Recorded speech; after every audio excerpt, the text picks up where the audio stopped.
그 여자 그럴 줄 몰랐는데. 한 번쯤은 들어보셨을 이 말 뒤엔 늘 감춰진 진실이 있습니다. 조용한 교무실, 상공 3만 피트의 기내, 병원의 한켠 늦은 밤 술자리가 끝난 자리, 그리고 낯선 출장지. 그곳에서 벌어지는 이야기들은 남편도 모르는 은밀한 현실입니다. 안녕하세요. 중장년 정서 회복 상담을 22년째 이어오고 있는 이은희 상담사입니다. 오늘은 평범해 보이지만 유독 불륜 사례가 많다고 알려진 5가지 직업에 대해 이야기 나눠보려 합니다. 단순한 직업 특성이 아닌 그 안에 숨은 감정 구조와 인간관계의 연결고리를 짚어드릴게요. 알고 나면 주변을 보는 시선이 달라지실지도 모릅니다. 이야기가 도움이 되셨다면 구독과 좋아요 부탁드립니다. 댓글에 숫자 7을 남겨주시면 저에게 큰 용기가 됩니다. 1. 조용한 교무실, 그러나 비밀스런 감정이 오가는 교사. 아이들 앞에선 엄격한 선생님이지만 교무실 안에서는 다른 이야기가 오가기도 합니다. 교사라는 직업은 겉보기에 안정적이고 청렴한 이미지로 보일 수 있지만 내부를 들여다보면 은근히 복잡한 감정선이 얽히는 공간이기도 합니다. 같은 공간에서 하루 종일 시간을 보내는 교사들, 반복되는 회의와 준비, 학생 문제로 머리를 맞대다 보면 자연스레 감정의 연결이 생겨납니다. 특히 고등학교나 중학교처럼 교사 간의 연령대가 비슷한 곳에선 소소한 대화 속에 웃음이 오가고 때론 우연히 마주친 시선이 오래 남기도 하죠. 서울에 사는 45세 김모 씨는 평소 말 없고 조용한 성격이었지만 함께 학급 담당을 맡은 남성 교사와 업무를 나누며 점점 감정적으로 가까워졌다고 고백합니다. 서로의 고민을 나누고 밤늦게까지 남아 자료를 준비하다가 어느 순간 눈빛이 바뀌었다는 겁니다. 누구보다 조심해야 하는 위치에 있으니 그만큼 더 짜릿하고 은밀한 감정이 싹트기 쉬운 구조이기도 합니다. 이성 간의 교감은 예고 없이 찾아옵니다. 같은 공간에서 함께 스트레스를 받고 서로에게 의지가 되는 상황이라면 감정의 불씨가 피어오르는 건 순식간입니다. 게다가 교사라는 직업 특성상 외부 사람과의 교류가 제한적이다 보니 교무실 안에서의 관계가 더욱 중요해지죠. 한번 형성된 친밀감은 사소한 오해나 장난에도 쉽게 오해로 번지고 그 오해가 또 다른 관계의 시작이 되기도 합니다. 중장년 시청자 여러분, 혹시 이런 경험 있으신가요? 그 사람과는 절대 아닐 거야 라고 생각했던 누군가가 어느 순간 특별하게 느껴졌던 기억. 감정이라는 건 의지로 막는 게 아니라 상황과 분위기에 따라 어느새 마음을 침투하곤 합니다. 조용한 교무실, 그러나 감정의 물결은 그 어느 공간보다도 깊게 출렁입니다. 하늘 위의 외로움, 기장과의 은밀한 관계, 항공승무원.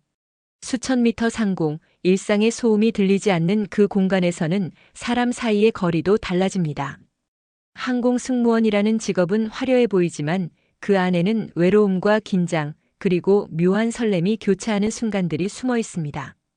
비행이라는 특수한 상황은 제한된 공간에서 오랜 시간 함께하며 일반적인 직장에서는 겪기 힘든 밀착된 관계를 만들어냅니다.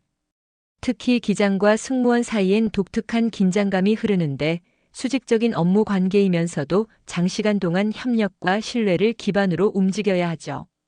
52세 박모 씨는 과거 국제선 승무원으로 일할 당시 출장을 자주 다니는 기장과 친밀한 관계로 발전한 경험을 털어놓았습니다. 항상 같은 호텔에 묵고 야간 비행 후 새벽녘에 함께 조식을 먹다 보니 대화가 깊어질 수밖에 없었죠. 처음엔 그냥 선배로서 존경했는데 어느 날부터인가 그 시선이 낯설게 다가왔어요. 심야 비행을 마친 뒤에 고요한 시간, 호텔 복도에서 마주친 눈빛 하나가 모든 걸 바꾸기도 합니다. 낯선 도시에 함께 내린다는 것만으로도 동료 이상의 감정이 싹트기 쉬운 구조죠. 무엇보다 승무원은 자주 집을 비우는 특성상 일과 사의 경계가 모호해지는 순간이 많습니다.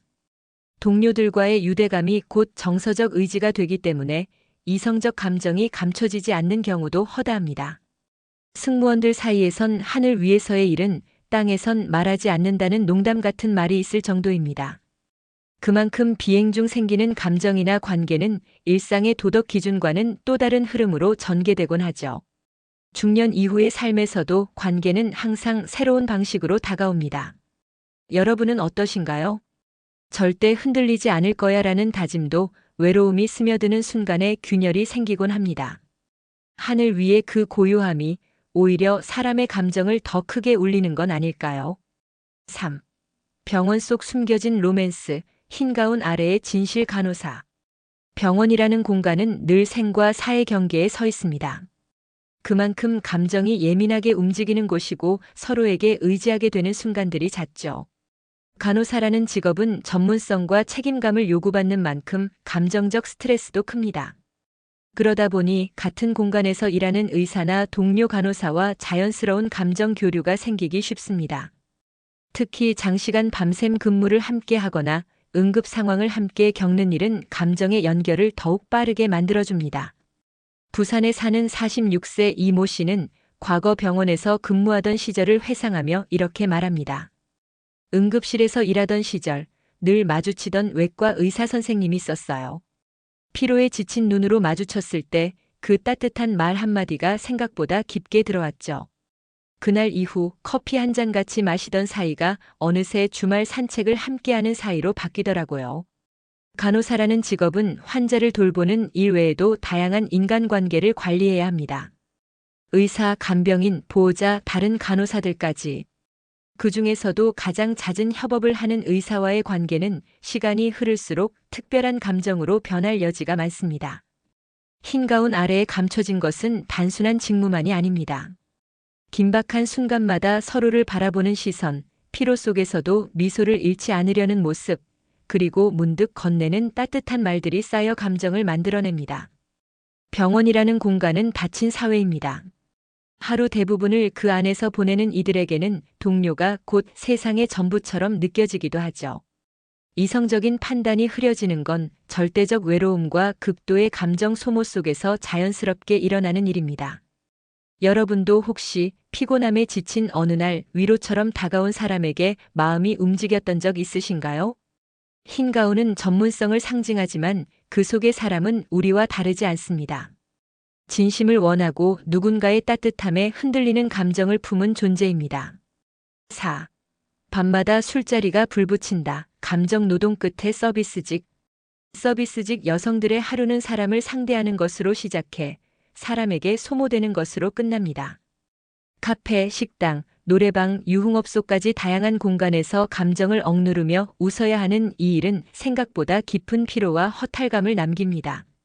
그리고 그 공허한 감정을 달래기 위해 자주 열리는 것이 바로 술자리입니다.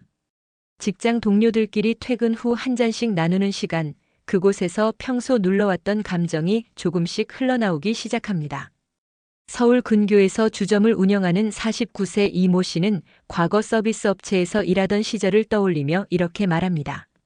매일 손님들 비위 맞추느라 하루 종일 웃고 나면 내 얼굴이 아니었어요. 그래서 퇴근 후엔 꼭 동료랑 맥주 한잔하며 풀었죠. 그런데 말이죠. 그 맥주 한 잔이 감정을 무장해제시키더라고요. 지친 하루 끝, 비슷한 처지의 남자 동료와 나누는 대화는 예상보다 깊고 솔직해지기 마련입니다. 감정 노동이라는 공통의 전선을 함께 겪은 두 사람에게는 쉽게 공감이 통하고 자연스러운 위로가 오갑니다. 그 위로가 어느새 눈빛으로 손끝으로 전해지기 시작하면 그때부터는 전혀 다른 감정의 불꽃이 피어오르죠. 서비스직 특유의 감정적 밀착도 중요한 요인입니다. 직원 간 서로의 기분과 얼굴 표정에 민감하게 반응해야 하는 환경은 정서적 유대감을 빠르게 형성시킵니다.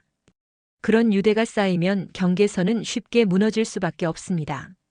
특히 유흥업계나 야간 근무가 많은 업종에선 고객 응대보다 더 많은 감정 소모가 필요하죠.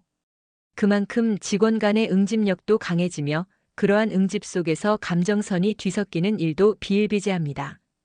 여러분은 어떠신가요? 지친 하루 끝에 나와 비슷한 누군가와 마주 앉아 술잔을 기울인 기억. 그 따뜻한 눈빛이 지금도 기억나진 않으시나요? 밤마다 반복되는 술자리는 단순한 해소의 시간이 아닐지도 모릅니다. 감정 노동의 끝자락, 그곳엔 때로는 위험한 위로가 숨어 있죠. 5. 출장은 핑계일 뿐. 현장직 유부녀들의 이중생활. 출장 좀 다녀올게요. 아내가 무심하게 던진 이 한마디 뒤에 상상하지 못한 이야기가 숨어 있을 줄 누가 알았을까요? 현장직에 종사하는 여성들은 일반 사무직보다 외근이 많고 장소 이동이 잦습니다. 건설, 공장, 납품, 출장 교육 등 이처럼 일정이 유동적인 직장은 외부와의 접점도 많고 다양한 남성과의 협업도 자연스럽게 이루어지죠. 그 과정에서 생겨나는 이성 간의 교감은 때로는 일의 연장선이 아닌 감정의 도화선이 되곤 합니다. 경기도에서 납품 관리 업무를 하던 51세 박 모 씨는 자신이 경험한 출장의 두 얼굴을 조심스레 털어놓았습니다. 같은 협력업체 담당자와 6개월 넘게 매주 같은 지역을 돌다 보니 처음엔 그저 일 얘기만 했죠. 그런데 차 안에서 나눈 일상 대화, 커피 한 잔의 여유가 어느새 서로를 기다리게 만들더라고요. 현장직 유부녀들에게 출장이나 외근은 업무라는 명분 속에서 상대와 함께할 수 있는 시간을 자연스럽게 만들어줍니다. 호텔 투숙, 장거리 이동, 점심과 저녁을 함께하는 일정. 그 모든 흐름 속에 감정이 피어나는 건 어찌 보면 당연한 결과일지도 모릅니다. 무엇보다 일터와 집이 분리된 구조는 심리적 해방감을 부추깁니다. 가정에서는 책임과 역할에 눌려있던 감정이 낯선 공간에서는 자유로워지기 때문이죠. 그 자유 속에서 만난 상대가 다정하고 배려심까지 있다면 마음이 흔들리는 건 순식간입니다. 이중 생활은 거창한 비밀이 아닙니다. 그저 익숙함에 지친 마음이 낯선 설렘을 찾는 과정일 수도 있습니다. 특히 중장년기에 접어든 여성들은 스스로를 다시 여성으로 느끼게 해주는 존재에 더 크게 흔들리기도 하죠. 여러분은 어떻게 생각하시나요? 익숙함 속의 무감각과 낯설 속의 설렘. 그 둘 중 무엇이 더 위험하다고 느껴지시나요? 출장은 단순한 외근이 아닐 수 있습니다. 때론 마음의 방향이 바뀌는 전환점이 되기도 합니다. 관계는 언제나 복잡한 감정 속에서 태어납니다. 오늘 이야기했던 5가지 직업군, 그들은 단지 직장에 충실했던 것이 아닙니다. 어쩌면 오랜 시간 감춰왔던 외로움과 공허함이 불쑥 고개를 든 순간에 마주한 감정에 흔들렸던 것일지도 모르죠. 중년 이후 우리는 관계를 선택하는 방식이 달라집니다. 책임과 현실의 무게 속에서도 여전히 누군가에게 설레고 위로받고 싶어하는 마음은 사라지지 않기 때문입니다. 하지만 그 감정이 향하는 방향이 때론 자신을 위험에 빠뜨리는 선택이 되기도 합니다. 이건 단순한 유혹이 아닙니다. 마음 깊은 곳에 결핍이 만든 그들만의 절박하고 위험한 선택입니다. 우리 모두는 관계 안에서 상처받기도 하고 위로받기도 합니다. 오늘 이야기가 여러분 자신의 감정을 돌아보는 시간이 되었길 바랍니다. 이야기가 마음에 드셨다면 구독과 좋아요로 응원해주세요. 댓글에 숫자 7을 남겨주시면 저에게 큰 용기가 됩니다. 여러분은 어떻게 생각하시나요? 여러분의 이야기도 댓글로 들려주세요.